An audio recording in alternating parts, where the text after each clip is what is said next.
some problem, so got restarted. So sorry for the inconvenience. So we were discussing that the entire universe is a spherical shell. The lower half is filled with water known as Garbhodaka ocean, and the upper half is filled with ether, sky. And exactly in the middle of the universe, just above this Garbhodaka ocean, we have the entire Bhumandala divided into three parts. In the Bhagavatam, we have seen them as Loka Varsha, Loka Loka mountain, and Aloka Varsha. Everything that is inside Loka Loka mountain is called Loka Varsha. Everything that is outside the mountain is called Aloka Varsha. So in the Bhugola Varnanam, they are called with different names. So the first region is circular earth. The second region is region of darkness or Andatamas. And third region is Ganodaka or solidified water. So these are the three regions which are similar to Loka Varsha, Loka Loka mountain, and Aloka Varsha. So this is the entire Bhumandala consisting of three parts. This is the universal shell. So now let us get into details about this Bhumandala.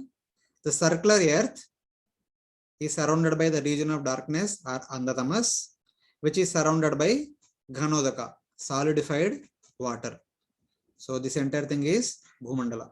So according to Bhugola Varnam, the ratio of the dimensions of these three regions are in 1:2, 2:4 ratio. The radius of the circular earth from the center to the outer end is 35.71 million yojanas, and the width of this region of darkness or Andatamas is 71.43 million yojanas, and the width of the outer Ganodaka is 142.86, 1:2, 2:4. This is the ratio.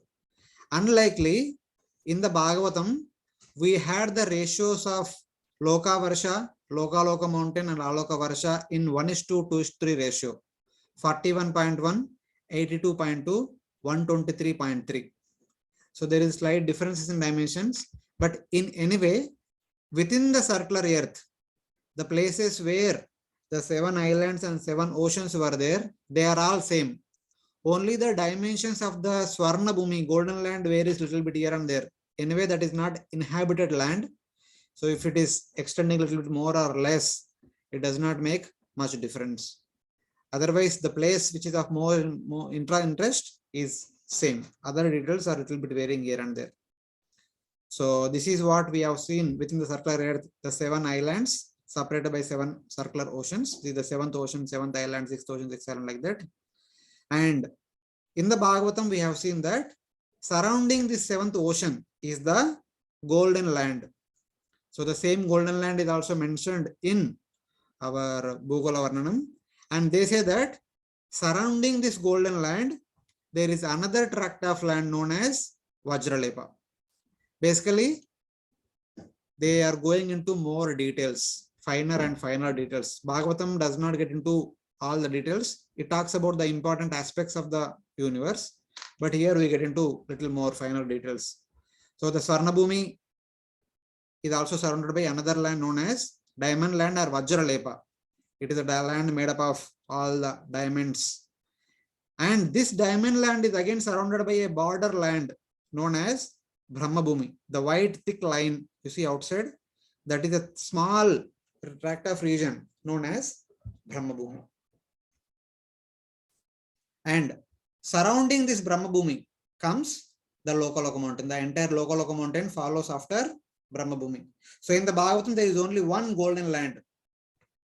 But when it comes to Bhugola Varnam, the one golden land is divided into 3 divisions: golden land, diamond land, and Brahmabhumi. So that is the additional details. And beyond this Brahmabhumi, there is Loka Loka mountain. And after Loka Loka mountain is the pit of complete darkness. There is a huge pit which is called as Andatamas. It is a pit of complete darkness because there is no sunlight anyway that side. So it is completely dark. And it is also called as Adogati, the downward path. And the depth of this pit of complete darkness or Adogati extends even higher than the Loka Loka mountain. The total depth of this Adogati is, or Andatamas is 5.16 million yojanas. According to Bhagavatam, the height of Lokaloka mountain is only 3.8 million yojanas. But the pit of darkness is much deeper than that. So this is the greatness of this pit of darkness. And this entire area where this pit of darkness or Andatamas is there, it is all petrified darkness like water turned into ice. It is completely dark. And here you see all around water turned into ice. Everywhere the icy structure is there. There is nothing more than that icy structure. And after this pit of darkness, we will have Ganodaka, solidified water. According to Bhugola Varnanam, they actually call Garbhodaka ocean as Ghanodaka. Later on, couple of slides later, we will see actually what is the meaning of this petrified darkness like water turned into ice and Ganodaka, Garbhodaka. When we go to the pictorial view, that time it becomes more clear. So, and then this is on the horizontal plane. When you see from the top, in the center, there is central earth consisting of 7 islands separated by 7 oceans, then Golden Land, Diamond Land, Brahmabhumi, then Lokaloka mountain, and then pit of darkness known as Andatamas. Then there is Ganodaka. But when you go downward, down below the Mount Meru, there are 7 nether worlds within the halos of the earth. That means halos of the Bhumandala, down below Mount Meru. They are known as Bilasvargas. There are 7 nether worlds which are situated within the halos of the Bhumandala, just below Mount Meru. And below these 7 nether worlds, we get to see Yamadharma city, that is Yamaloka, the abode of Yamaraj, also known as Narakaloka. The hellish planetary systems are situated below these 7 lower planetary systems. And below hellish planetary systems and below Bhumandala, we get to see Ashtadigajas, the 8 elephants, which were produced during Samudra Manthan pastime. And then below these Ashtadigajas, we get to see Adishesha, who will be carrying the weight of entire Bhumandala. So these are the different details. Now we will see all these things in the pictorial view. So this is the cross section of the entire Bhumandala. Till now in the previous sections, we were always seeing the top view of the Bhumandala. We are looking from the top. How does this Bhumandala look like? A circular disc shape. So now we will be seeing the front view of the Bhumandala. In the front view, here in the middle of the Bhumandala, we have Mount Meru. That Mount Meru cross section you can see here. Out of 1 lakh yojanas of height, 16,000 yojanas is inside the Bhumandala, 84,000 above the Bhumandala. That Mount Meru is here. And here is the pole star. And on the surface of the Bhumandala, we have Bharatakanda here, exactly. And then the moon's orbit is located little above and very close to Mount Meru. The moon will be revolving around here like this. And sun's orbit is located far distant from Mount Meru. So it is somewhere here, revolves around Mount Meru, as we have seen from the first session. And here is the Lokaloka mountain. This is a cross-sectional view. The Lokaloka mountain starts with Bhumandala and it goes in height all the way up to pole star. So previously, when there was no Lokaloka mountain, the sunlight can go in all directions and the entire area can be bright. But since Lokaloka mountain is coming here, the other side of the Bhumandala after Lokaloka mountain will be dark because the sunlight cannot pass through this mountain. That's why this entire area is called dark. And here in this dark area, there is a pit. This is called as Andatamas. If this is the height of Lokaloka mountain and this is the depth of pit of darkness, which is much greater than the height of Lokaloka mountain. And then we have also seen that below Mount Meru, there will be 7 lower planetary systems, and below them is the hellish planetary systems. In the Bhagavatam, there is a description about 28 hellish planetary systems. They are located here. And below them and below the Bhumandala, we have 8 elephants. So that we will see in the next picture. See here, this is more close up. So here are the 7 lower planetary systems known as Atala, Vitala, Sutala, Talatala, Mahatala, Rasatala, Patala. And these are the dimensions of these 7 lower planetary systems. The Mount Meru itself is extends within the Bhumandala to a distance of 16,000 yojanas. Then each of the 7 lower planetary systems extend to a distance of 10,000 yojanas. And between 2 successive lower planetary systems, there is a gap of 500 yojanas. This is here to here is only 5,000 yojanas. Sorry, 500 yojanas. Like that, 16,000, 10,000, 500, 10,500, like that. All the way, if you come to the bottommost position of the 7th, it comes in total 89,000 yojanas. And Bhumandala extends further below Patala Loka to a distance of another 11,000 yojanas. The total width or the total thickness of the Bhumandala is 100,000 yojanas or 1 lakh yojanas. So this is the thickness of the Bhumandala. The thickness of the Bhumandala. And below this entire Bhumandala we have, of course, and within this Bhumandala, just below Patala, we have the 28 hellish planetary systems, which are located at a distance of 99,000 yojanas from Bharatakanda. This is mentioned in Bhagavatam, 3rd canto, chapter 30, verse number 24, specifically mentions the dimension or distance between Bharatakanda to hellish planets. When a person dies within 2 to 3 muhurta, the person will be taken from this place to this place, which is at a distance of 99,000. That is what is said in this shloka. And here you have the 8 directional elephants which are carrying the entire weight of Bhumandala. The 8 elephants are situated in 8 directions. So one in the front, one in the, this is the eastern side, western side, this is southern side. There is another elephant behind, and the 4 corners, 4 elephants. I have shown 5, 3 will be on the other side. So something like that. So these are the different details that are being mentioned in the previous slide, and we are seeing them in pictorial view here. The same thing in a 3D picture. Here we have the entire universe, Garbhodaka ocean, ether, the Bhumandala in the middle, the 3 parts of the Bhumandala, circular earth, region of darkness, and Ganodaka. And here is Garbhodaka ocean. And beneath Mount Meru, within the Bhumandala, there are 7 lower planets. Beneath them, there are hellish planets. And beneath them, there are 8 directional elephants. And beneath them, there is Shesha, holding the weight of entire Bhumandala, which we have seen in the Bhagavatam also. And beneath Shesha, there is Kurma. So this picture may not give you complete exactly how it should be. So, and the entire universe is surrounded by 7 universal layers. And here you see whether the 8 elephants or snake, the Shesha, cannot float in the water for a long time and carry the weight of the huge Bhumandala. For that reason, the Supreme Lord himself expands as Kurma, and this Kurma is floating in the water of Garbhodaka ocean and is kind of in Yoga Nidra, and Shesha, taking support of Kurma, stands in between. On top of Shesha there are 8 elephants, and they are carrying the entire weight of Bhumandala. So in one sense, all these 3 together taking care of the Bhumandala, carrying its weight: Kurma, Shesha, and Ashtadikajas. So this is the complete picture, and this is the picture given in Bhugola Varnanam book.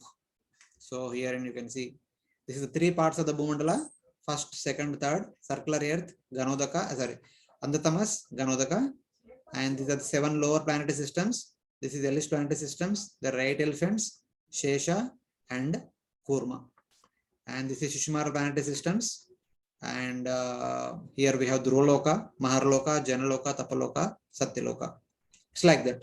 And this is earth layer, water layer, like the different layers of the entire universe. So this is a picture, gives all the details of the Bhugola Varnanam. So based on the discussion till now, there is a small video clip which gives a little more understanding of the same. Below the earthly planetary system are 7 subterranean realms named Atala, Vitala, Sutala, Talatala, Mahatala, Rasatala, and Patala, which do not receive sunlight and which are inhabited primarily by demoniac living entities. To reach the first one must go 80,000 miles downward through underground tunnels. At successive depths of 80,000 miles are the remaining 6 netherworlds, all of which are fully developed underground civilizations.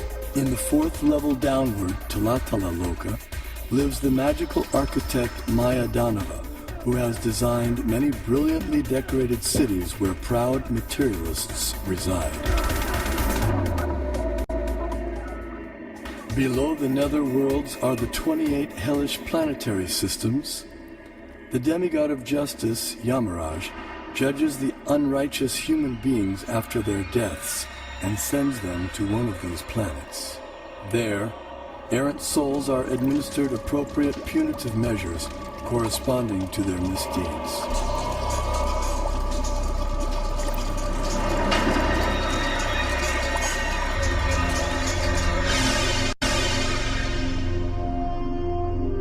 The earthly and subterranean planetary systems rest upon one of the hoods of the gigantic divine serpent, Shesha.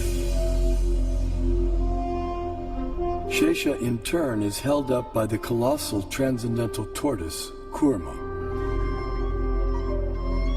And Kurma resides in the ocean that fills half the universe.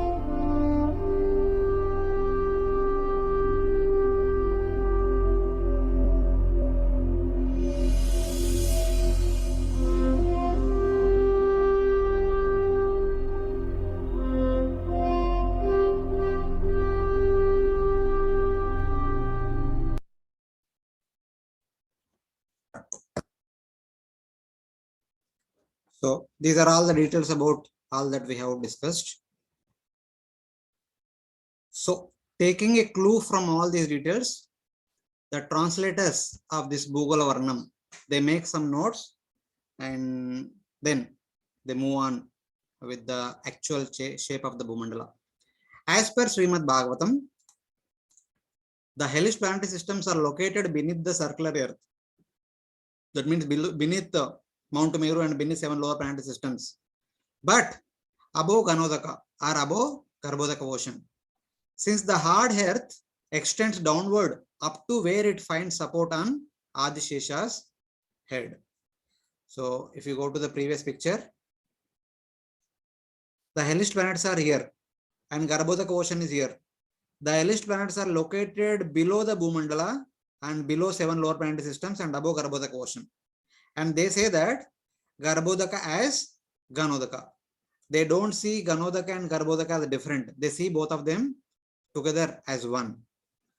Here is a substantial ground for us to conceive that the 7 islands of the Bhumandala with their surrounding 7 oceans are not flat like a single rupee coin, but they take a terrace type of arrangement. Thus, Pushkara Dvipa is 0.2 million yojanas lower than the upper edge of the basket like Jambu Dvipa. The surface of Ganodaka, beyond the region of darkness, beyond the region of Andhatamas or beyond the region of Lokaloka mountain, is in line with the Pushkara Dvipa. So this is an image of terrace type of structure. That means in the middle, as you go toward the center, it is gradually going upward, protruding up to like the temple sanctum sanctorium or like an umbrella. This is inverted terrace structure like a cricket stadium. In the middle, it is low. As you go outward, it is gradually increasing. So this is a good example of terrace structure. In the middle, it is above, and gradually go outward, it is gradually reducing. They say that the entire Bhumandala cannot be flat completely. It should be like this, some kind of terrace type of structure. So till now, we have been discussing the Bhumandala will be like the lotus leaf, which is situated just above the waters of Garbhodaka ocean. And we have also seen different parts of the entire Bhumandala. So here is pole star. The Lokaloka mountain goes from the Bhumandala all the way up to the pole star in height. And within Lokaloka mountain, we have circular earth or Loka Varsha. And outside Lokaloka mountain, we have Ganodaka or Aloka Varsha. So this is what we have seen. But now, the Madhva scholars, they say that this Garbhodaka ocean and this Ganodaka third part, they are not two different portions. They are actually same. So when they say they are all same, either you call Garbhodaka or Ganodaka, both are same. I have merged them together. So Ganodaka has been merged into Garbhodaka. And next point they say that in order to have it like this, the rest of the Bhumandala cannot be like a flat like a rupee coin. It should be like a terrace type of structure. So it is supposed to be like this. The Bhumandala gradually reduces. So this is the first portion of the Loka Varsha of the circular earth. This is the second portion of the Bhumandala, that is Andhatamas or Loka mountain, and the third portion of the Bhumandala, which is known as Aloka Varsha or Ganodaka. So this portion is actually Garbhodaka ocean, and the water here in this area, border area, is solidified water, but it is like icy water. So it is, when you see from the top, it looks like a land, a plain surface. So that's how we can reconcile the descriptions of Bhagavatam as well that of Bhugola Varnam. And they say from the top of the Jambudipa, that is the peak of Mount Meru, to the Pushkara Dipa, there is a depth of 2 lakh yojanas or 0.2 million yojanas. And we have also seen that the Mount Meru itself is 1 lakh yojanas in height. So 1 lakh above and 1 lakh below. And thickness of the Bhumandala will be another 1 lakh yojanas. So from here to here 1 lakh and here to here 1 lakh. That's how it is 2 lakh yojanas approximately. And Bhugola Varnam further says that actually this Loka mountain is actually stemming from Garbhodaka ocean. This mountain, though it is shown like a rocky structure here, it is actually a icy mountain. This is nothing but extension of this Garbhodaka ocean, which is like a solid ice structure. It is actually an icy mountain. And outside this mountain, we have here region of darkness or Andhatamas, pit of darkness, and the entire area is like petrified water turned into darkness. Something basically entirely dark basically, and everywhere you see solid ice only. There is nothing else. Within that icy structure, there is a pit. So that is what it is. So according to Bhugola Varnam, at the end, Bhumandala is this much. This is the entire Bhumandala, consisting of 7 islands, 7 oceans in this grey portion, surrounded by golden land, surrounded by diamond land, surrounded by Brahma Bhumi. The last single tip is basically the Brahma Bhumi. That is where the earth, the Bhumandala thickness becomes 0. So later on we'll see one example whether it is really right or not, referring to Ramayana. Maybe by the end of the today's session, we will go to that point. So now, how, when you see from the top, when you see from the front, this entire area consisting of 7 islands, 7 oceans, surrounded by Swarna Bhumi and all, how does they look like this? So when you see from the top, this is how the circular earth looks like. This is Swarna Bhumi, golden land, Daim, Vajralepa, etc. and Brahma Bhumi. And the same thing, when you see at an angle, it appears to be like this. This is how the entire Bhumandala is situated. So in the middle, as you go toward the center, it is going upward. As you go outward, it is going downward. This is 7th island. In the center, there is we have Manasutra mountain, this 7th ocean, Swarna Bhumi, and Vajralepa, and then Brahma Bhumi, the white line. And this Vajralepa or Brahma Bhumi is surrounded by Loka mountain. Here is the Loka mountain.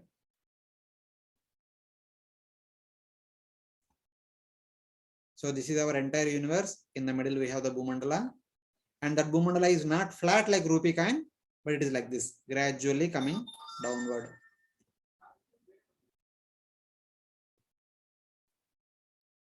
This is the 2 lakh yojanas downward.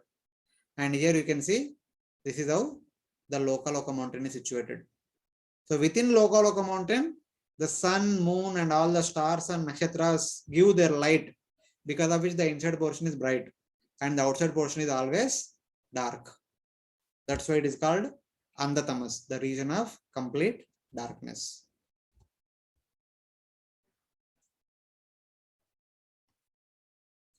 And so this concept is not just Madhva's concept, it is actually compiled by Srila Vajrayana Tirtha, one of the grand disciples of Madhvacharya, long back, many centuries back. Same thing we have seen in Sringeri Mutt. Even the Shankaracharya followers also have the concept of Mahameru Stupa. In Sringeri Mutt, very close to Mysore, they have Sharada Pit. So the Sharada Devi's deity is installed on a stupa, actually on a yantra. That yantra is called Mahameru yantra, and based on that yantra they made a stupa. This is known as Mahameru stupa, which is located in the temple in one of the corners. So when we went there at one point of time, we have taken the picture of that. So you can see everything here. So these are analogous to the 7 islands surrounded by 7 oceans. This is like Pushkar Dvipa, and then Golden Land, Diamond Land, etc., etc. The 8 elephants who are carrying the entire weight of the Bhumandala. And here you can see this is Mount Meru. The small line you can, that is actually Mount Meru. Everything. So it is like that. This is another copper stupa. And the same thing is also there in Mysore, in one of the junctions, in the central area of that junction, they have this stupa, which is also called as Mahameru Stupa, which is also very famous in that area.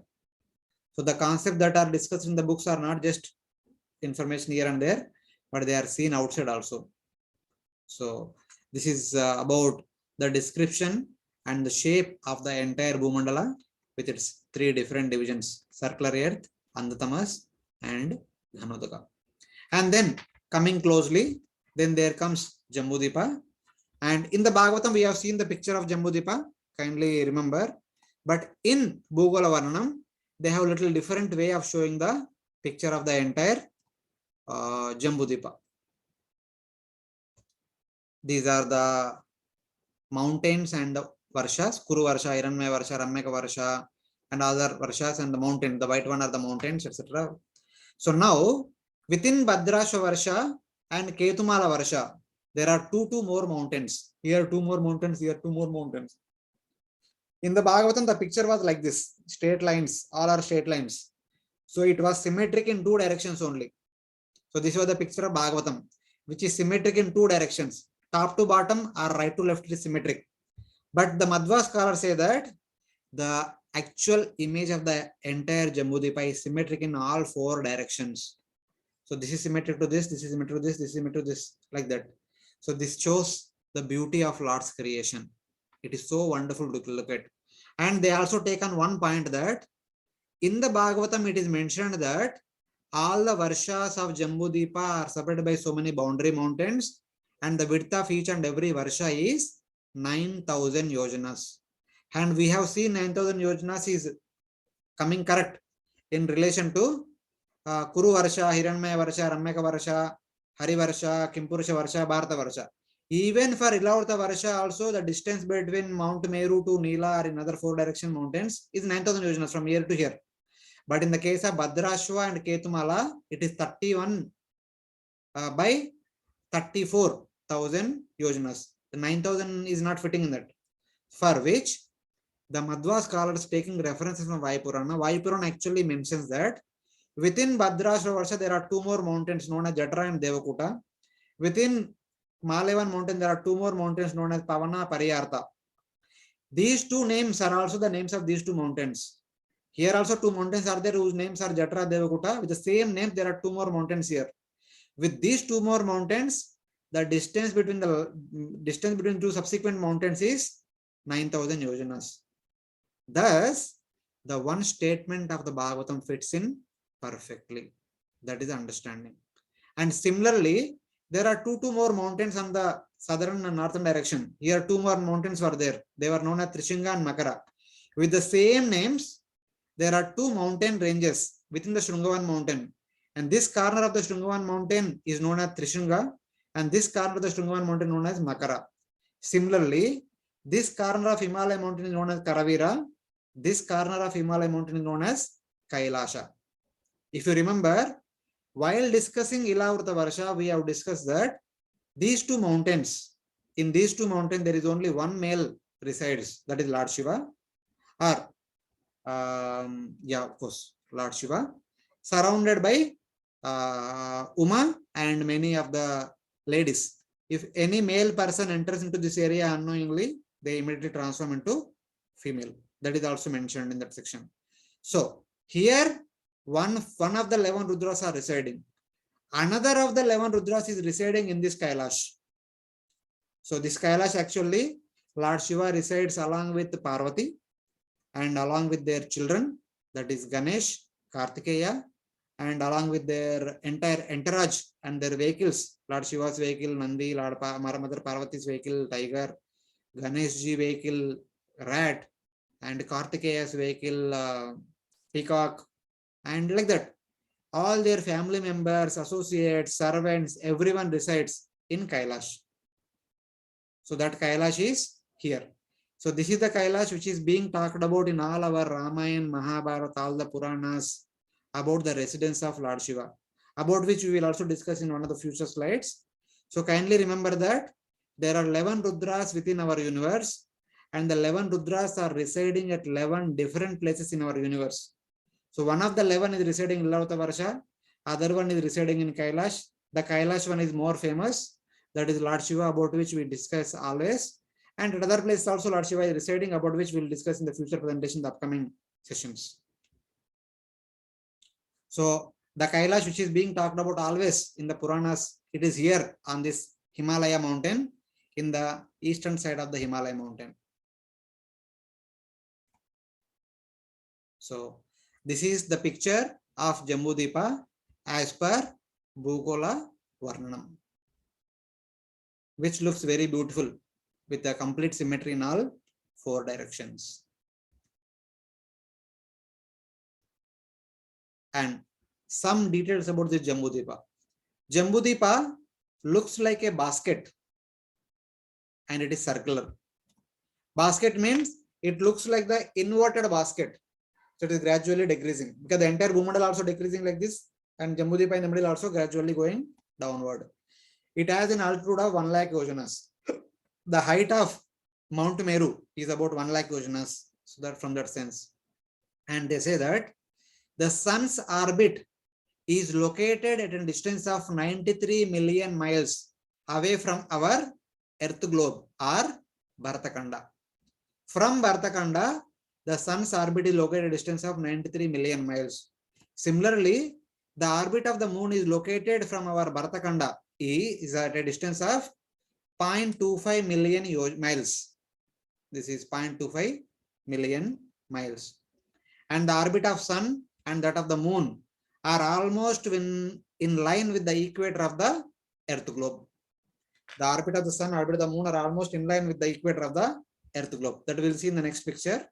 And then the Rahu is situated, or the orbit of Rahu is situated 10,000 yojanas below the orbit of sun and inside the orbit of the moon. The Rahu's orbit is very small orbit, which is much lesser than the orbit of the moon, and it is situated a little below than the orbit of sun height wise.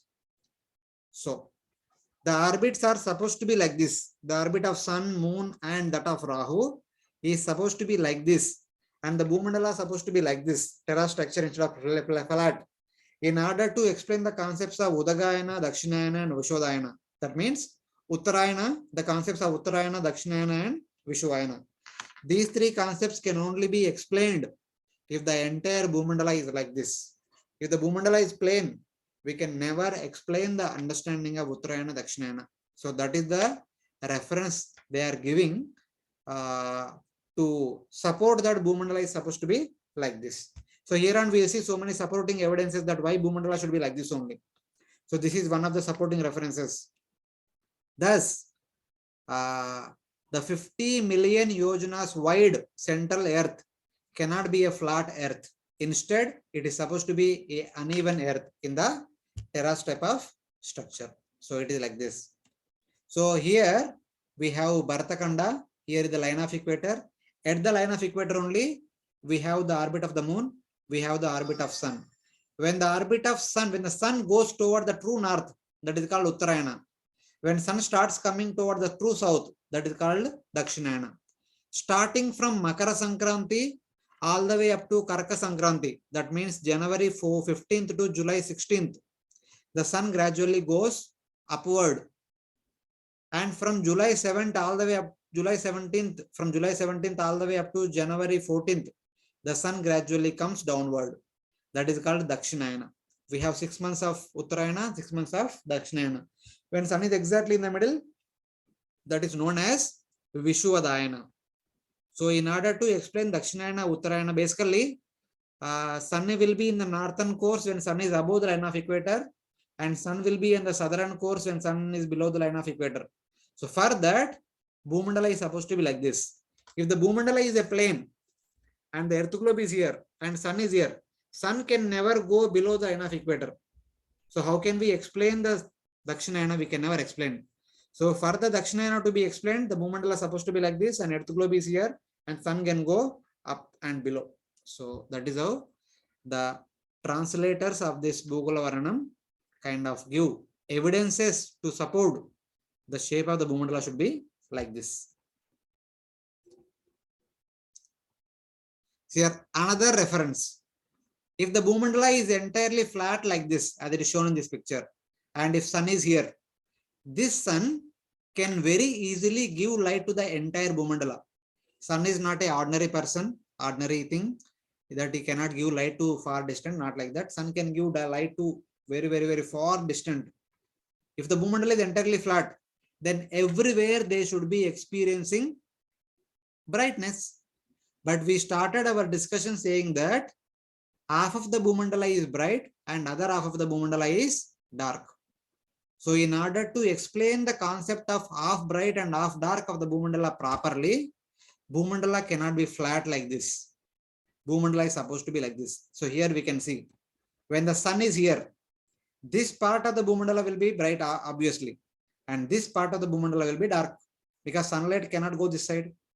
Of course, sunlight can be there above, but on the surface of the Bhumandala it cannot be there, because since it is like the terra structure, so as long as sun is here, this portion will be dark.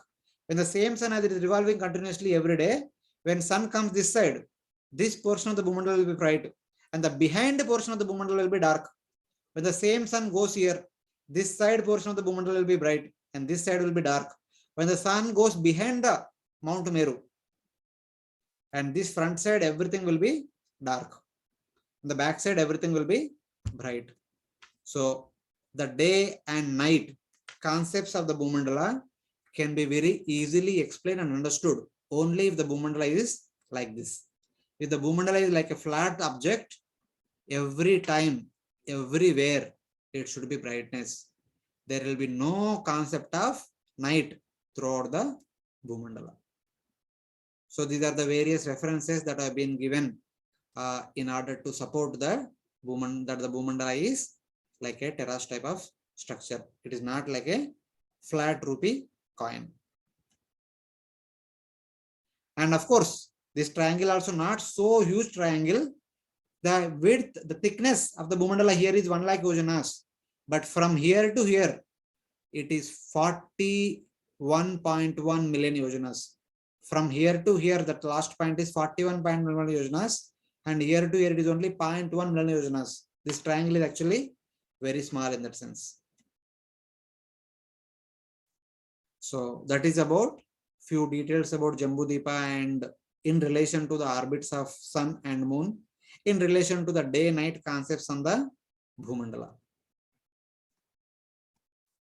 So, as you go a little bit inside the Jambudipa, we come to Bharatavarsha, and within Bharatavarsha, the 9th division is known as Bharatakanda, and some details about that Bharataganda and also the other divisions of Bharatavarsha. So all together we'll see. Bharataganda is perked at the southern edge of the Jambudipa. Perked means to stick up or to jet out. And Bharataganda is not a planet going around the sun. Since childhood, all of us have heard, have studied, have watched so many videos that the sun is in the center and the earth is revolving around itself and moving around sun. But the Vedic Acharyas, they say that the Bharataganda is not a planet going around the sun and it is not going around itself also. Why it is so, we will discuss a little later. And The concept of Bharatkhanda perked at the southern edge to stick apart to jut out. This is actually substantiated by Sri Anantaramu. So I will take your questions little later after 2-3 slides after completing this section. I got your question, but we will discuss all your questions little maybe after 5 minutes. So this concept of the Bharatkhanda is substantiated by Sri Anantaramu of Bangalore. Who is he? He is the scientist who was stationed in Bangalore, and he joined the crew of the first Indian Antarctic expedition. I mean, the person of couple of decades back, and during that time, he has been part of a team which went to the South Pole of our Earth globe. Having visited there, he makes some interesting statements. He says, the South Pole region projects downward like a cone. The South Pole region projects downward like a conical structure. This region has not been properly surveyed. Therefore, it is indeed a flat lie to say that the South Pole region is slightly flat like the North Pole region. So when we show our Earth globe perfectly spherical, the North Pole is flat and South Pole is also flat. If you say like that, if you show like that, it is actually a flat lie according to Sri Anantaramu. He is a scientist. So he says that because the South Pole projects downward like a cone, and this region has not been properly surveyed.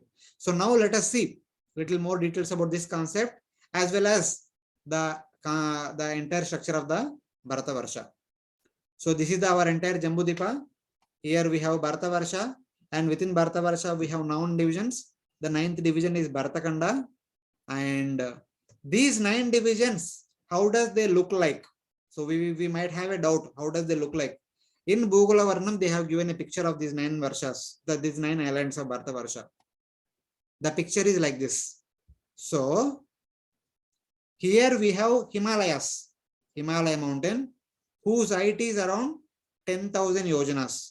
And at the end we have Bharatkhanda, whose height is around 1,000 yojanas. This is 10,000 yojanas, this is 1,000 yojanas. Taking a reference of these two, they have pictured the entire picture of Bharatavarsha consisting of 9 islands.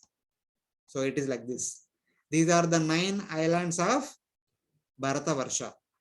So this is the 9th island known as Bharatkhanda, the 8th one, 7th one, 6th, 5th, 4th, 3rd, 2nd and 1st. And the height of the first one or the height of the 9th one is 1,000 yojanas. This is 2,000 yojanas, 3,000 yojanas, 4,000 yojanas, 5,000 yojanas, 6,000 yojanas, 7,000 yojanas, 8,000 yojanas, 9,000 yojanas.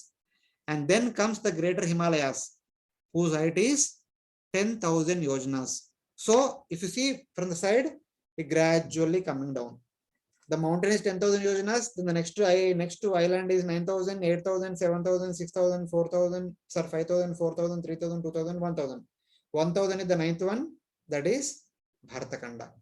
So this is the shape of Bharatavarsha consisting of 9 islands. So this is, the translators have kind of visualized and made a sketch like this. So when you see the 8th and 9th one from the side view, this is the Bharatkhanda, the spherical Bharatkhanda. And this is the next one, the 8th one. The height of this is 1,000, the height of this is 2,000. So according to Sri Anantaramu, the South Pole projects downward like a cone. So we have put a cone made up of ice column. This is a column made up of ice. That is nothing but the saltwater ocean which is surrounding the entire Jambudvipa, which is only extending like a column. Upon that column is situated the entire Earth globe. So now there could be many questions. How can you say that there is a column below Earth globe? Can we see it? When can we see? How can we see? Etc. So many questions will come. So now let us step by step develop whether there can be a column, there can be a column of made up of ice or not. So now we'll take one by one. So this is the first reference. If you see the entire world map, according to the modern scientists, on the surface of the Earth globe, there is 29% of the surface is land, and 71% of the surface of the Earth globe is covered by water. That is what the modern scientists say. And out of 71% of the water, or out of the 29% of the land surface, the maximum is above line of equator. This is the line of equator line, and the maximum portion of the land is above line of equator. The amount of portion of the land below the line of equator is very small, maybe South America, South Africa, and Australia. Remaining all is in the northern hemisphere of the earth globe only. And the lower portion of the entire earth globe is filled with water. And in that water, the most of the Antarctic region, it is made up of ice. The entire white portion is actually made up of ice. The remaining portion may be watery, but this is fully ice portion. So since the bottom portion of the South Pole is mostly ice portion, so there could be a ice column. There is no Shastrik Pramana as of now, but we are trying to see through Anuman Pramana only. The second reference, there are two dotted lines you can see. This is the dotted circle one here, and this is another dotted circle. Whatever spatial expedition that modern scientists would do, whatever rockets they send to the ether, into the sky, they send all those rockets only in this direction, either in the eastern direction or in the western direction, within this range. And this is the range in which they can send all the rockets, all the space shuttles. The scientists have tried to send rockets towards northern direction and towards northern direction, but they don't know where they have gone. No one knows where they have gone. So there is a limitation to which direction the rockets can be sent. And the scientists can give a proper reasoning why they are only sending in the eastern direction or western direction. The reason is, this is our solar system according to the modern science. Here we have sun, here we have earth. The scientists do all the space expedition in order to go to moon or go to Mars or go to Venus and try to find out what is there. And Mars, Venus, Earth, moon, everything is there in the original direction only. If you want to go to moon or Mars or Mercury, you need to go in the horizontal direction only. There is no need to go towards North Pole or South Pole. Why one would go in the North Pole and South Pole? For no reason. In the empty space, uselessly spending money. So that could be one of the reasons scientists might give. But they have sent rockets in the North Pole direction and South Pole direction, but they have never returned. Reason we don't know. So that is the second reason, which says that, so if at all the scientists send a rocket to the South Pole region, what is there below the South Pole of the Bhartakhanda? Here we have the saltwater ocean. Something goes to the saltwater ocean, how does it come back? So from that way, we can say with the Anumana Pramana. And now, this is our entire Jambudvipa picture. This is the 9th island of Bharatavarsha. This is 8th island of Bharatavarsha. They look like this. As you go closer, they look like this. And these are the 9 divisions of Bharatavarsha. From the top view, they look like this. So this is the 9th division, the entire Bharatavarsha. Here you can see India is here. As you see from the top, this is the North Pole. This is North America. This is entire Asia, Europe, and North Africa. Here is India. India you can see exactly here. So that is how it will be visible. So any modern observations to support this, that there is a conical column below South Pole. So some things you see, there are no flight routes passing through South Pole. If at all one wants to go from Australia to South America, or Australia or New Zealand to South Africa, the shortest distance is to go through South Antarctica, but there are no flight routes that are passing through Antarctica. So just seeing the history, initial days, if somebody wants to go from South Africa to South America, they need to go to Middle East, then they used to go to South America. Though it is very nearby, but they would not go. The probable reason they might give is of 2 reasons. One reason is it is dangerous to send a flight across the ocean. If there is a fuel shortage, it may fall down into the ocean. That is one reason. The second reason is that there are lack of enough passengers. So for the sake of passengers, they go from here to here and then here to here, something like that. Different reasons can be given. But as technology advanced, as things have advanced, the flight routes across the globe have improved like anything. But still there are no flight routes passing through Antarctica. Still there are no flight routes passing through Antarctica. There are direct flight routes have been established from Australia to South Africa to South America like that. But there are no flight routes passing through Antarctica. Even if you see, as technology advanced all the way in the recent times, in the last decade also, there are flight routes to Australia to South Africa, Australia to South America. They are barely touching Antarctica. None of them are going through Antarctica. And history says that there are many airplanes have been sent into Antarctica, but they have not returned. No one knows why.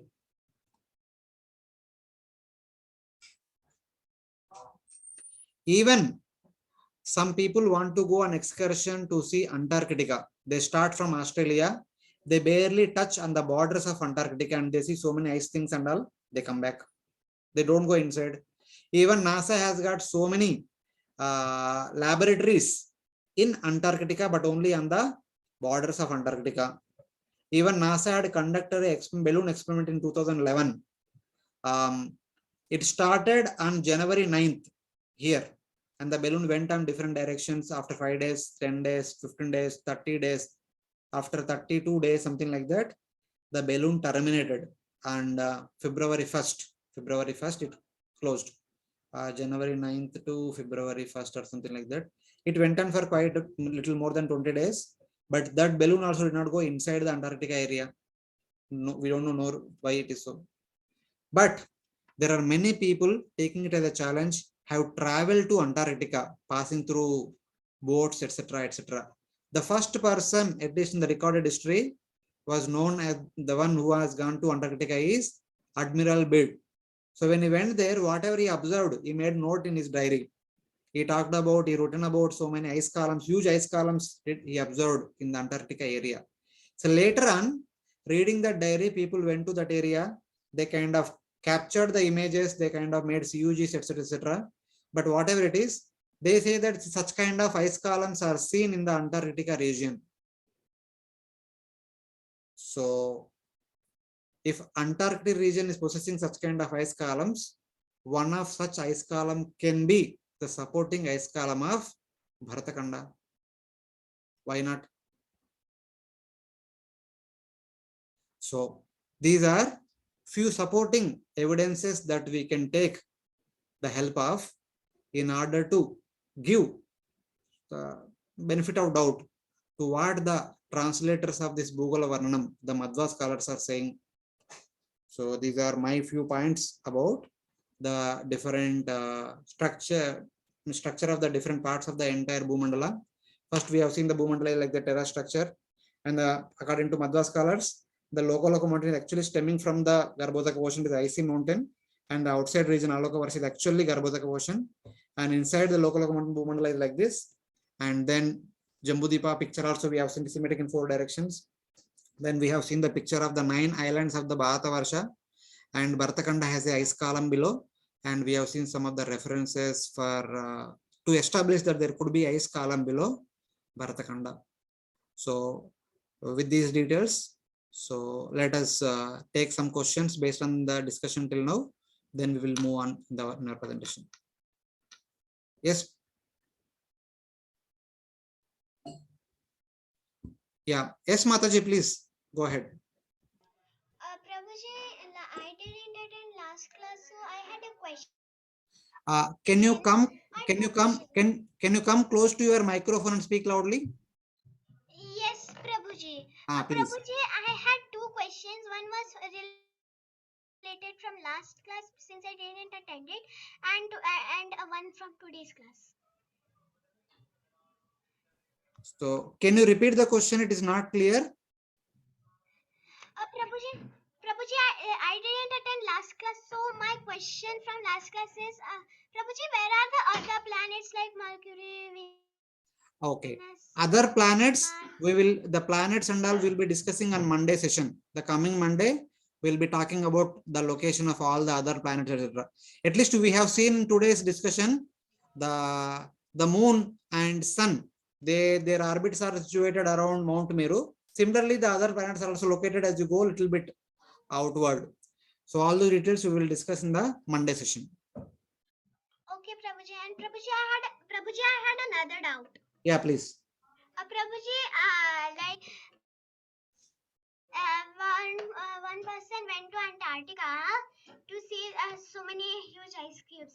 So, Prabhuji, are the ice cubes upside down because Antarctica is Yeah. down? See, when you see in the 3D universe, from outside person, it is downward. But when you go to Antarctica, you see them upward only. Because the earth is globular structure, the gravity is toward the center of the earth. So wherever you may be in the earth, you see yourself as the upward person. So it is like that. So I'll show you one example how it is so. So I'll take on to earth globe one more picture, maybe a proper picture. Yeah. So India, we are actually living here in India. In India, of course, this is like the globe. Actually, we are standing like this. When you see from outside ourselves, we actually standing like this. Because we are standing here, we are perpendicular to the surface of the earth. So the person in India is standing towards me. But we don't feel like that. We always feel ourselves like this. That is because of the gravity principle. So whatever you see below South Pole, it is for our picture point of view, it seems to be upside down. But when you go there, it will be normal only, our normal perception. So, Prabhuji, in reality, even if the ice cubes are upside down, then Prabhuji, why don't they fall? Why don't we? Fall. No, the gravity principle is very much intact. So we don't fall because we are situated, we are closely connected to the surface of the earth, and our entire bodily structure is closely attracted to the center of the earth. Anything is there. Even you take a magnet, any iron piece you put below the magnet, it does not fall because it is tightly connected to the magnet center, the center of the magnet. So for that reason, nothing falls from the surface of the earth. Okay, Prabhuji. So, like the gravitational force is the magnet, and we are the iron rod, right? Yes. Same principle of the magnet we can apply to earth globe. So even a person here standing here, he does not fall below. He is closely connected to the center of the earth. That is how gravity principle works. Okay. Hare Krishna Prabhuji. So this explains that the huge water body which is there on the surface of the globe, they are not also scattered and fall off because the same principle. Yes, Prabhu. Because of the gravity principle, everything is closely attracted to the center of the earth. Clear. The water does not fall off. Clear. Yeah, yes, Prabhu. Sundar Gopal Prabhu. Yes. Hare Krishna Prabhuji. Am I audible? Yes, Prabhu. Yes. Prabhuji, I exactly can't follow your explanation regarding the Dakshinayan and Uttarayan, because what my confusion is, even though the Bhumandala is a uneven structure as you have shown, but the globe Earth is a globular, a spheroidal form structure. So if the Earth orbit is in a horizontal, it is moving. So how the Dakshinan and Uttaran is happening, I'm not exactly understood. So could you please make it clear? See, Prabhuji, Dakshinana, Uttanana is little technical details. If time permits, we will discuss in the future sessions. So as I've shown in the PV, this picture, not here. Yeah, here if see. So here is the orbit of sun. And a normal day, the sun travels like this, as we seen from the very beginning. But gradually, every day, the sun's orbit gradually goes upward, elevated. In the month of January, so sun's the orbit itself changed. So Prabhu, the orbit itself changed. The orbit itself gradually goes upward toward the true north. Okay. Oh. So it is like that. Okay. If the orbit changes, then it's clear. I was thinking that how the Earth, that means the sun is not always in the same circular, in the same plane. The orbit of the sun is not on the same plane. Every day sun Am I will be right? in a different plane. There are 180 planes. January to July, 180 planes, Yes. and July to January they come down. Okay. So Hare Krishna Prabhuji, but the plane, when it is going upward or downward, it does not change its radius. So it's all the time it's on the Manasutara mountains only. No. Radius also changes. Okay, How so much it comes to- inward and outside also. Yes. It goes inward and outside. It goes up and down also. There are so many details. I see. Okay. So that would be interesting to know, Prabhuji, if you can That share it. means the orbit is not exactly circle. The orbit is not exactly circle with respect to the Bharata Khanda No. Orbit or, is circle or with always. respect to the Bhumandal. Daily orbit is always circle. Today orbital radius is 100 meters. Tomorrow orbital radius may be 101 meters. But still it is circle. Okay. Okay. So that means the radius of the Earth is also changing. The Prabhu, radius we of are the not orbit is talking also about changing. radius. Why radius of the earth is supposed to change? Radius of the orbit of the sun. Radius of the orbit of the sun changes. Along with that, the z-axis that's what also, I'm- as you said, 180 positions it changes, right, Prabhuji? Yes.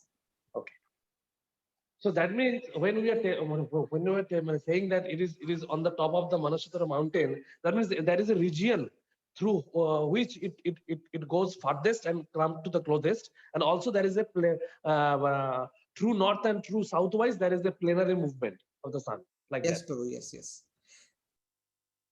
Okay. Got it. Thank you. Prabhu. Yes, Purushottam Prasad Prabhu.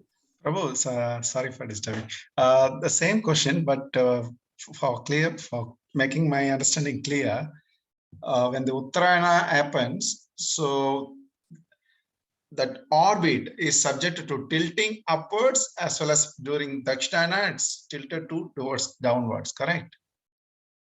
Yes. Okay. Prabhu, the one more thing that you have mentioned, when the sunlight is capable of passing everywhere, the shadow portion, how it develops, Prabhu, from where it develops? Could you please? Yeah. Because the sunlight cannot pass through the earth. Simple. It cannot pass through the Bhumandala. That's why there is shadow. Oh, the surface of the earth itself not uniform. So because of that, okay. It's simple. It is a 2D picture only. Simple. If sun is here, how sunlight pass through this and this area will be bright here?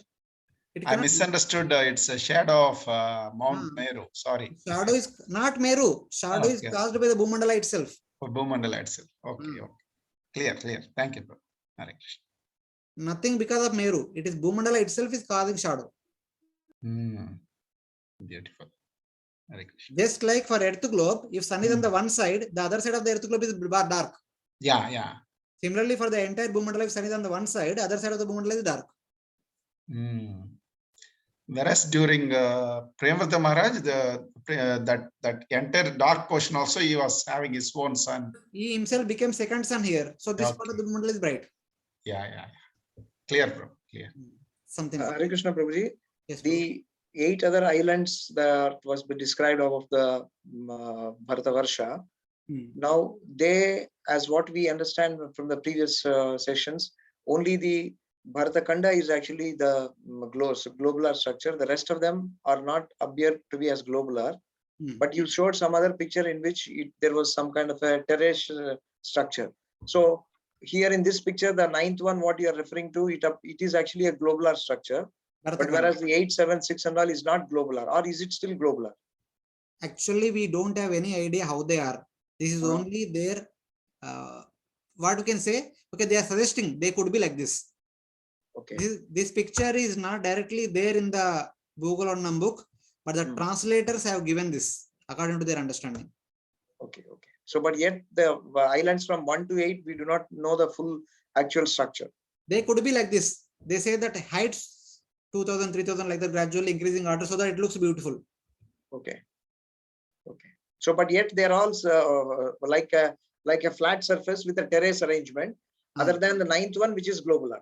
Yes. Okay. Prabhuji, do we have any coverings for the globe also?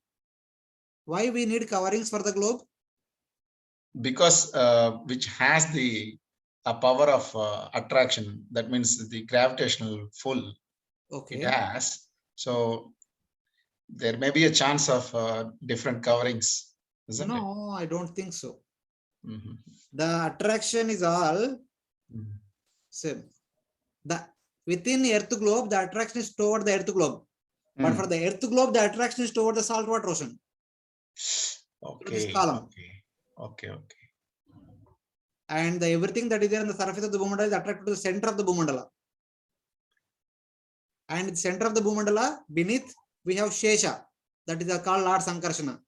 And in the Bhagavatam, Prabhupada explains many times, Lord Sankarshana represents the gravitational principle. So this globe is stationary only, correct now, Prabhu? That you should tell me. Yeah.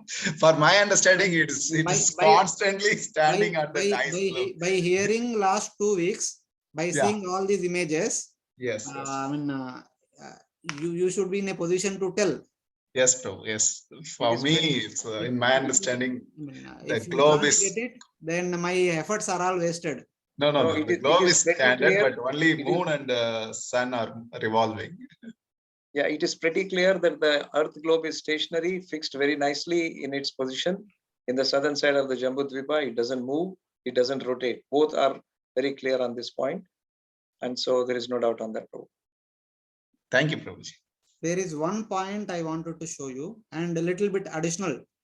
You see this. It is not a planet going around the sun. So, according to modern solar system, can someone name the planets names? What are all the different planets in the solar system?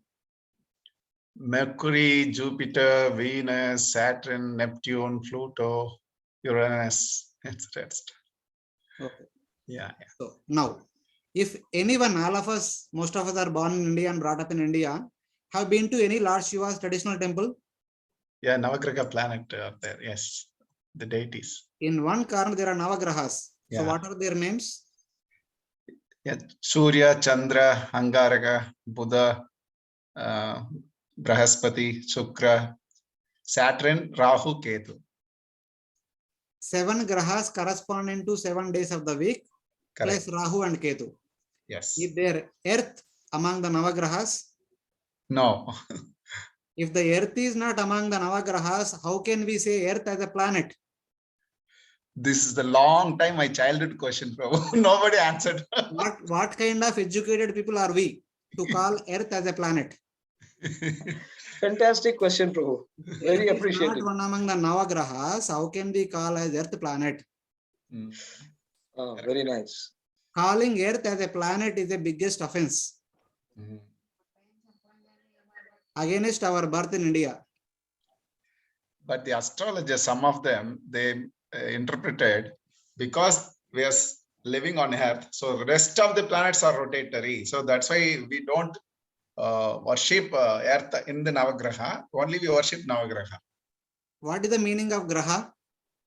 which is moving. Graha. Pratidayaka iti Graha. Graha, yes, moving. So that which is moving called Graha. Yes. So that is which is moving in the according to Vedic literatures. Chakshuresha Sakala Grahanam Raja Samassa Murti Sakala. What is that verse? Sakla Vishesha Shesha. So it's like that. Ekadya Sun Kala Chakra is Govindam. the king of all the planets, moving and taking all the planets along with him. So there is nowhere mentioned in the Vedic literatures that Earth is a Graha. If it is not Graha, why should Earth move? Beautiful question, bro. Yes, it must be stationary. Yes. And now the second question is, if Earth globe is a Graha, and here we show that it is connected to Bharatavarsha. Bharatavarsha is part of Jambudvipa. Jambudvipa is part of Bhumandala. For the Earth globe to rotate, does Bhumandala need to rotate or not? Yeah. We have to ask the Shesha whether he moves or not. So thank you very much.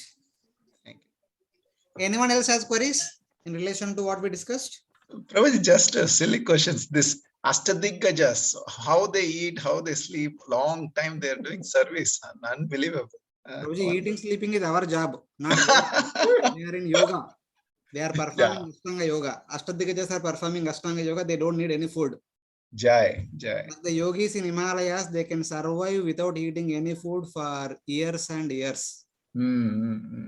So Yes, unfortunately, we are those people. We need food every day, 3 to 4 times. So we are not yogis, we are rogis. Whatever it is. So Sundar Gopal Prabhu, please. So that means the Himalayan range. Hmm. So now we are understanding that in the Jambudipa, what is Bharatavarsha, in the Bharatavarsha, what is Bharatakhanda. Hmm. In the Bharatakhanda, what we will tell, the territory which is named as a Bharat, Varsha, what we say, what terminology we should use for our country. Bharat Desha. Bharat Desha. Okay, Bharat Desha. Okay. Now, second question is that the Himalayan range that we see the north of the Bharat Desha. What that is not the actual Himalayan range which we are seeing now with respect to the Bharatavarsha. Yeah, this is greater Himalayas. These are the smaller Himalayas. In the northern boundary of India, we have smaller Himalayas. Here we have the greater Himalayas. Okay. Okay. The height of these Himalayas are 10,000 yojanas. The height of these Himalayas are 1 yojana. Okay. That means not even 1 yojana, is much less than that, but we can take approximately 1 yojana. 1 is to 10,000. Okay. Thank you. Thank you. Hare Krishna. Hare Krishna. Prabhuji, from Srimad Bhagavatam, when we understand from the first canto that Parikshit Maharaj actually went to these different varshas and so on. So he was capable enough. Wait, I will not take the question. So we will discuss what you're saying also. Now, actually, we are already 9:22. I would like to have 5 minutes more of your time because in the beginning we had some problem. I have a couple of slides in order to close this subject matter with a nice conclusion. So we'll go ahead, maybe 5-10 minutes more. So now there is a question. Sorry, part of this we have already did. What is the question? Why Mount Meru, bigger Himalayas and Jambudipa are not seen by us? Even to the extent that the column below the South Pole we are not able to see. Why NASA is not able to see? Why the cameras in the space not able to see? The answer given in Bhugola Varana book is they differ in composition. Adrushya Dhatava Sarve Samutpanna Jala Adaya. Everything within our universe is made up of Pancha Mahabhutas. Of course, 24 elements, specifically Pancha Mahabhutas, earth, water, fire, ether, etc. But sometimes these elements becomes invisible. The earth, water, fire, etc. in general, they are quite visible. But sometimes the same elements become invisible. That is the answer, simple answer. So in order to help us understand the answer, I have given 3 examples. Here you see the water. When it is solid state, we can hold it and see it. When it is water state, liquid state, we can see it. In order to hold it, we need a vessel. When it is vapor state, can we see it? Then what to speak of holding it? Only with through a special lens, we can see the water getting evaporated during summer season from water ponds, etc. Same water, changing its properties by changing the state. Dust. Earth by nature is nothing but dust. In solid state, we can hold it and see it. By adding water to it, we can see it. In order to hold, we need a vessel. But the same dust particles are mixed in the air. We can't see them. Only when we are in the dark room, when there is some sunlight is passing through window into our room, we can see in that window light is so many dust particles are moving here and there. Normally we can't see. If you go out of the room, you can't see. If you are in the dark room only, you can see. Earth only, but becoming invisible at some other state. Third example, but most apt example, gold. In the material world is Jada. The 24 karat gold, 22 karat gold is completely Jada. But in the spiritual world, it is completely Chinmaya. It has life. It can communicate with the Supreme Lord. And the gold, here example I showed is that just like Lord Krishna communicates with the birds with which we cannot communicate, Lord Krishna communicates with the ornaments with which we cannot communicate. And now, in the heaven, the gold becomes subtle. In Bharatakhanda, it is Jada. In the spirituality, it is Chinmaya. The heaven is neither Bhartakanda nor spiritual world, it is in between. Similarly, the gold in the heaven is somewhere in between Jada and Chinmaya. It is subtle, I say. What is the meaning of subtle? For example, in Mahabharata, when Kunti Maharani and Pandu praised to Indra to bless them with a son, Indra appeared along with Airavat, wearing so many ornaments, golden ornaments, etc., etc. He gave blessings. After giving blessings in the form of Arjuna, when Indra disappeared, does his golden ornaments disappeared or not? So Indra appeared, the golden ornaments of Indra appeared. Indra disappeared, his ornaments also disappeared. But here in Bhartakanda, when our people, especially the ladies, when they are wearing so many golden ornaments, when they die, will they take the golden ornaments along with them? No. The golden ornaments are similar to the properties of that of grass body. The grass body remains here, the gold remains here. For the Devatas, their existence is subtle in nature, their golden ornaments are subtle. For the spiritual world, the Lord is Chinmaya, his ornaments are also Chinmaya. So just like Indra's ornaments or Devatas' ornaments are subtle, their abodes are also subtle. And we are seeing from the very beginning, except Bharata Varsha, remaining all Bhauma Swarga, Bila Swarga, Divya Swarga. Since they are heavenly abodes, why should they be visible to us? Simple. A Bhartakanda person is completely Jada, cannot see other places which are heavenly. Simple logic. So now the translators say that the question of the question is, will our scientists ever get over the human tendency of succumbing to pride and prejudice in order to know the real truth? Will they use a little introspection to shift from mere physical to spiritual? The scientists are completely dependent upon Pratyaksha, maybe to some extent Anumana. But Acharya say that why they don't look into Shabda also. Let the wise build up a growing community to save the world from the darkness of materialism. Let them hold the torch of spiritual light. Let there be renaissance of religious culture based on revelations. Let there be culmination of both Shabda and Pratyaksha coming together and giving proper understanding of things as they are. That's what they say. And they give an example. How Pratyaksha fails.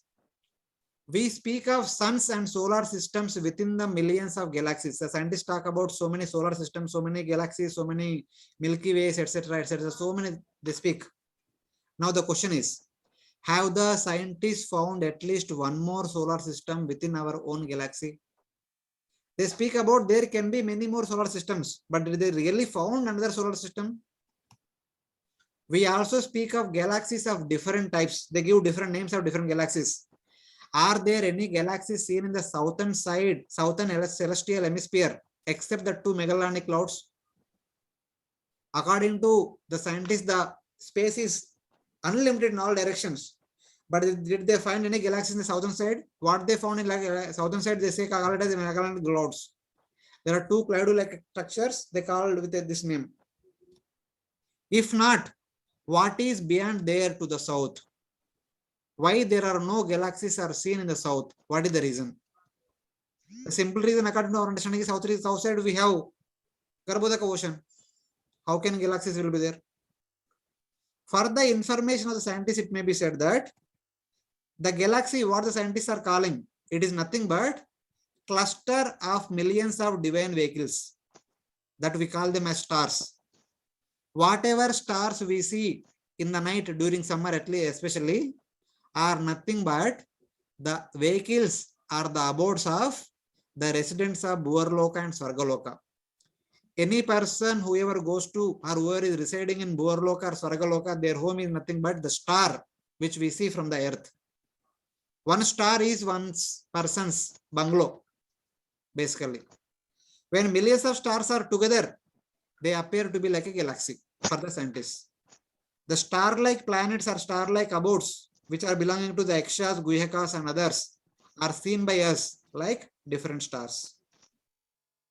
Though in one cluster, they may differ in dimensions.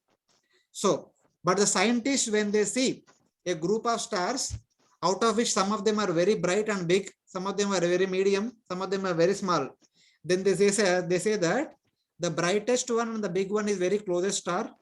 The medium one is little farther. The small one is little farthest. But in reality, they are all together. How? For example, Indra calls all the devatas for a meeting. And the moon god going from Chandraloka to Amaravati to attend the meeting. When Chandra is going, he cannot go alone. He will go along with his wife, his minister, his entourage, everyone is there.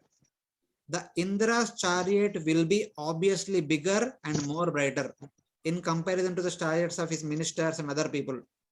Though they are all together, we may see from here, some of them are big, some of them are small, and the scientists interpret that the big one is close, the medium one is little farther, small one is farthest.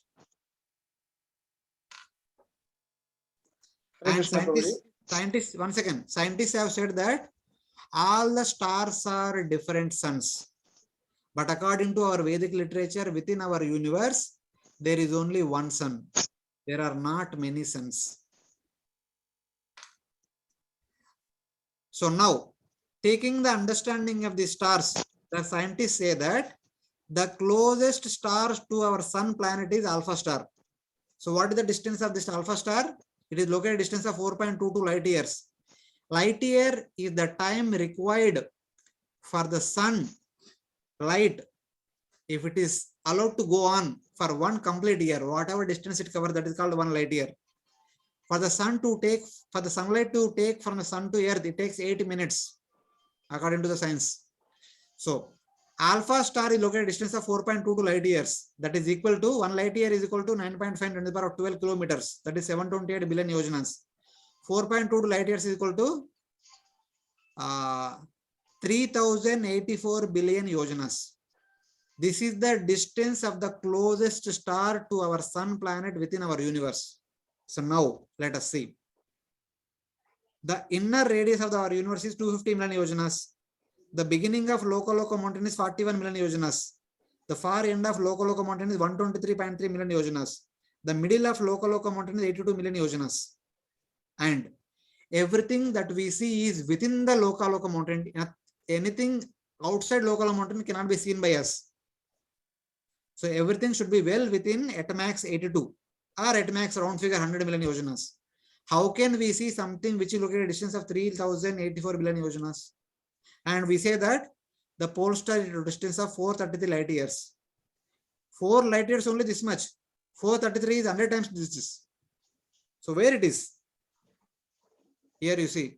The center of Mount Meru to beginning of Loka mountain is 41. And outward 123. Middle 82. And this is 3.8. Pole star is only 3.8 according to Bhagavatam. And the maximum distance that we can see all the way up to the peak of Mount Meru is only 82. And we can't see anything beyond Loka mountain. All the stars that we see should be well within this area. That means everything within 100 million yojanas range only. Nothing can be outside 100 million yojanas. And how can the scientists are coming up with all these big measurements? The reason is, since the pole star is towards northern direction, just like we cannot send a rocket to the north, similarly with our material equipments, we can't see the things in the northern direction in a way that they are there. Because this area belongs to the Bhuvarloka and Svargaloka, belongs to the heavenly personalities. We cannot trespass into their area without their permission. That's why the scientific instruments give us different measurements. Finally, they say that accepting the few conversations or accepting the few conservatives among the scientists who have built up prejudicial complexes in themselves, all other great scientists have admitted the limitations of human knowledge and have declared that the mystery about the beginning is ever a mystery for them. Very few scientists are very much adamant that what they are saying is only right. The majority of scientists, they agree. What we know is only little, and there are many things which are not clear and which cannot be understood by science. So Prabhupada says in this regard, the mountains on the earth and the mountains in the universe. Bhagavatam talks about the mountains are very huge in height, very big in size. But in our earth, we have experience of the mountains only small size. Because earth globe itself is a small object Obviously, the mountains here are very small. Therefore, be satisfied with the statements of authorities. Appreciate how Lord's eternal energy, external energy manifests the cosmos. Our experimental knowledge can neither verify nor disprove the statements of Srimad Bhagavatam. So this is what the standing of Prabhupada. So now, finally, I would like to close our discussion by proving some proofs that, okay, agree that we cannot see, but how can we accept that they are existing? So my understanding is that we are reading Ramayana, Mahabharata, Bhagavatam, we are reading so many pastimes, and all these pastimes are connected to various places. And these people are in direct touch with all those places, about which we are discussing in the last 2 weeks. If those people have visited those places, that means those places were existing in reality and somebody had access to them, if not we. And let us see. Parikshit Maharaj traveled to Bhadrasha Varsha, Ketumala Varsha, Bharata Varsha, Uttarakur Varsha, Kimpurusha Varsha, etc.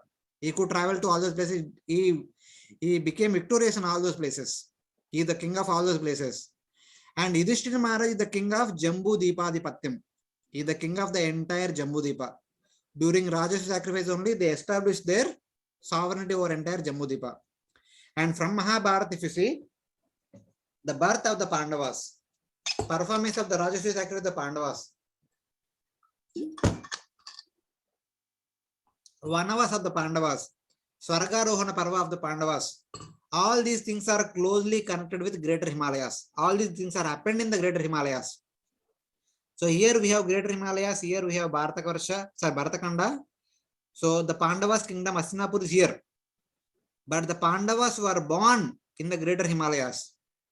Pandu Maharaj, Kunti and Madri, they took on to Vanaprasadar because Pandu had cursed. So Pandavas were born here. After Pandu's death, they were brought to Bharatakanda, to Hastinapur. And during Rajasuya sacrifice, Arjuna actually traveled to Harivarsha. Then he kind of took the consensus of all the people of these places and came back with a lot of wealth. That's why he got the name Dhananjaya. And during Vanavas, Arjuna went to the greater Himalayas. We discussed about Lord Shiva staying here in the Kailash mountain. And it is here Arjuna performed tapasya. Please Lord Shiva, fought with Lord Shiva, got the weapon, Pashupatasra. Then by the blessings of Lord Shiva, Arjuna went to heavenly planet, abode of Indra.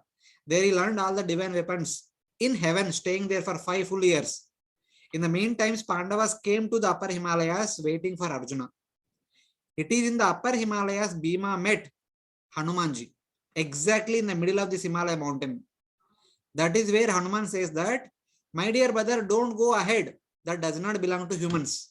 That means that does not belong to the residents of Bharata Varsha. That belongs to Vanaras, the residents of Kimpurusha Varsha. The monkeys of Ramayana are living in Kimpurusha Varsha currently. So Bhima met Hanumanji exactly on the peak of this Himalaya mountain, which clearly states in Mahabharata. And eventually during Swargarohana Parva, Draupadi, Nakula, Sahadeva, Arjuna, Bhima, one by one they fall off. All that pastimes also happened in the upper Himalayas. That is where Yudhishthira Maharaj ascended to heaven. And then other pastimes such as at the foot of Kailasha, the Devatas saw Alakapuri and Saugandhika forest. During the episode of Daksha Yajna, when all the Devatas, the bodily limbs are mutilated by the Virabhadra and his followers, they went to Brahma. Brahma took them to Kailash, to this Kailash in the upper Himalayas. On the way, they saw Alakapuri and Saugandhika forest. This is the same Saugandhika forest from which Bhima took that lotus, that golden lotus flowers in order to please Draupadi, and he fought with all the Yakshas here. And Yakshas reside in Alakapuri, where Kuvera resides. Kuvera is the close friend of Lord Shiva. They live together. And then, in relation to Dhruva Maharaj, going to north, Dhruva saw the city of Yakshas, known as Alakapuri, the followers of Lord Shiva, in a valley of Himalayas. That is where Dhruva fought with Yakshas, who killed his younger brother Uttama. That fight took place in the upper Himalayas. And then, after renouncing the kingdom, giving the kingdom to his son, Dhruva Maharaj went to the same Badri same upper Himalayas where Badrikashram is there, where Vyasadeva is currently there. That is where he performed austerities and Vimana came and took him to the abode of Lord Vishnu. So this is Bharatakanda and this is the Kailash we are talking about. And now kindly understand one thing. Whatever we see in the upper Himalayas are there in a replica form in our Himalayas. Since we cannot go to upper Himalayas to get the benefit of visiting all those places, we can visit our Himalayas and get the benefit. In the upper Himalayas, Lord Shiva personally staying in Kailash. In our Himalayas also we have Manas Sarovar and Kailash, where Lord Shiva's deity is there. We can visit that. In the upper Himalayas, there is Badrikashram, where Narana Rishi are performing tapasya even today. In our Himalayas, there is Badrinath. In the upper Himalayas, Vyasadeva is still residing now. In our Himalayas, we have Vyasa Gufa. In the upper Himalayas, Saraswati river is there in a visible way. In our Himalayas, Saraswati is there in a small duration visible. It becomes invisible. So whatever is there in the upper Himalayas is there in a replica way in our Himalayas. Kardama along with his wife traveled in the valleys of Mount Meru in his aerial mansion. Kardamuni showed entire Jambudvipa to Devahuti. And in the 9th canto, we discussed about this. Siddhumna along with his friends, they entered into Sukumara forest at the foot of Mount Meru and they became female. The upper Himalayas are the place of all these different pastimes where Mother Parvati performed severe austerities in order to please Sri Lord Shiva, and later on they married. And there Skanda was born. First Ganeshji was born by Mother Parvati herself. Eventually Skanda was born. And then that is where Ravana got humiliated. Ravana wanted to lift the Kailash mountain. Lord Shiva pressed it, he got humiliated. And since then he became devotee of Lord Shiva. And this is where Bhagirath Maharaj performed tapasya to please Ganga and as well as Lord Shiva. And this is where Kalapagram is there, where Narana and Rishi are performing tapasya. And they spoke to Narada Muni about the Vedas personified. This is mentioned in the 10th canto, 87th chapter. And in Kalapagram, there is a king known as Maru and Devapi. Devapi is the elder brother of Shantanu from Chandravamsha. Maru is a king from Surya Vamsha. Both of them are performing austerities currently because Kali Yuga is not meant for monarchy. Till the end of Kali Yuga, they will perform austerities. In the next Satya Yuga, they will come down. After Kalki appears, these two will get up and they continue the monarchy, representing Chandravamsha and representing Surya Vamsha. And Narana Rishi spoke to Narada Muni about the personified Vedas prayers in this place, Kalapagram. And here, in this Appara Himalayas range, Daksha performed Daksha Yajna. And Vyasa Som in Badrikashram is also there. So, etc. etc. And Madhvacharya, after writing commentary to Bhagavad Gita, he went to our Badrikashram. There he recited his entire commentary to Lord Badrinath. But in the night, there is an unembodied voice asking him to come up. Then Madhvacharya went to Upper Himalayas. There he met Vyasadeva. Vyasadeva told him to go down and write commentary and Veda Sutras and preach. Madhvacharya came down, wrote commentary and Veda speech all over India. Then again he went to Vyasadeva to report his activities. Then Vyasadeva told again go down and write commentary on Mahabharata. Then he wrote commentary on Mahabharata. So Madhvacharya went to Upper Badri and met Vyasadeva in person. When it comes to Ramayana, Sugriva sent monkeys in 4 directions for the search of Mother Sita. This is the southern side, eastern side, western side, north side, something like that. When Sugriva was sending all the monkeys in different directions, he told the eastern monkeys, when you go towards the eastern direction, you need to pass through the 7 islands, passing through 7 oceans. Eventually, you come to the fiery land. Ramayana says it is a fiery land. Then you come to a Jatarupa Shila land. Jatarupa Shila is nothing but the stone land. After crossing the stone land, you will come to the end of the area. There you will see Shesha, like that it says. After going to this place, the earth becomes, the Bhumandala becomes 0 thickness. When you look downward, you will see Shesha below. That is what Sugriva indicated. And when he said, if you go towards west, after crossing Mount Meru, you go through Hiranmaya, Ramyaka, and then Uttarakuru Varsha. Afterwards, you see saltwater ocean. The 3 townships are there. A golden, silver, and brass. When you see, come back. You don't go off ahead. And like that, he speaks about many things. And for those who are going south, he says that when you go to the far end of Bharata Varsha, there comes the great ocean, the great saltwater ocean. In that saltwater ocean, there are so many islands. One of them is Lanka. I heard that Lanka is the abode of Ravana. So Mother Sita might be there.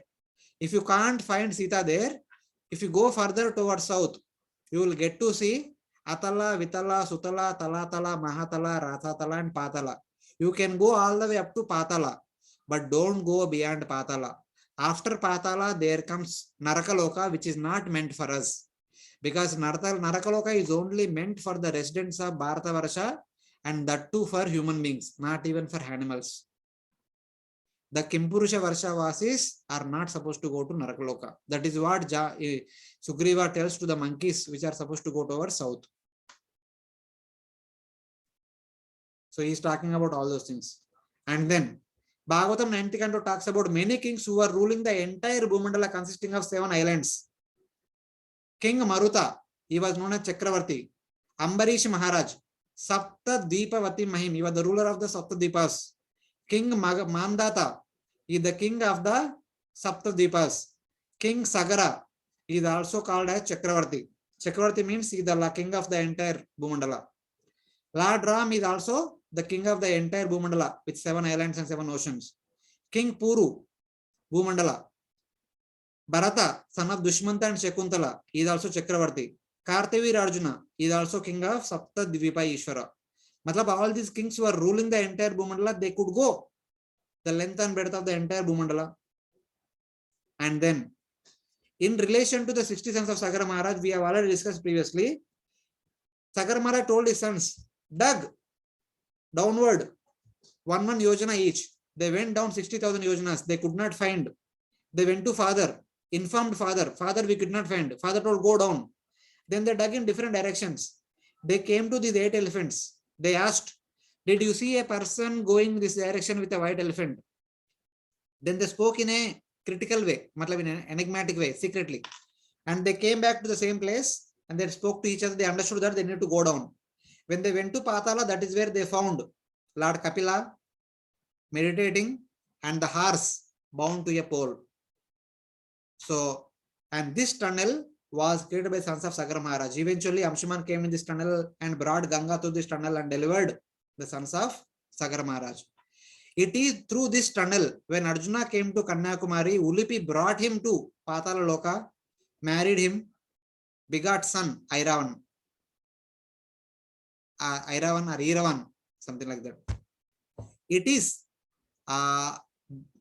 Duryodhana fed Bhima poison and he was thrown into Ganga. And Ganga passing through all these areas comes to Patala all the way down. Passing through all these areas, Bhima came to Patala. That is where he received the nectarian beverage from Vasuki. And Bhima became very strong. That happened in the Patala Loka. So this particular place has got so many connections in that regard. So like that. Bhima was given poison, Arjuna was married Ulupi, and Hanumanji Iravan. Even one story told in relation to Ramayana that at one point of time, Rama Lakshmana became unconscious and one of the Rakshasa took them, I think Iravan, took them and hid them in Patala Loka. It is Hanumanji who went down all the way there and Hanumanji killed that Iravan and brought Rama Lakshmana back to Lanka. That also happened in this place. And Ramayana says that this tunnel is there and these are Asuras are residing here. They keep coming up and down. They keep going up and down. In order to block them, Indra put Mainaka mountain blocking the entire passage.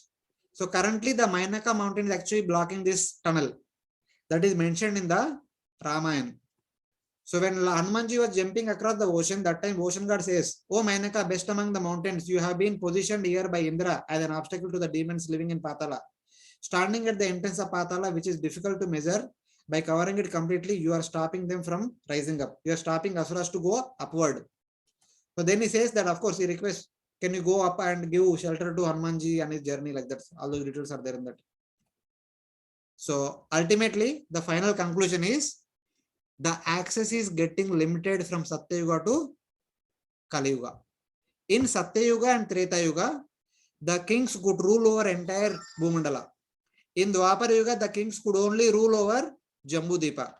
In Kali Yuga, initially the kings can rule over entire Bharatavarsha, eventually Bhartakanda, eventually within Bhartakanda, a small territory only. Now we have central government, state government, districts, legislatives, mandals, villages, gram panchayats, so much distinction is there.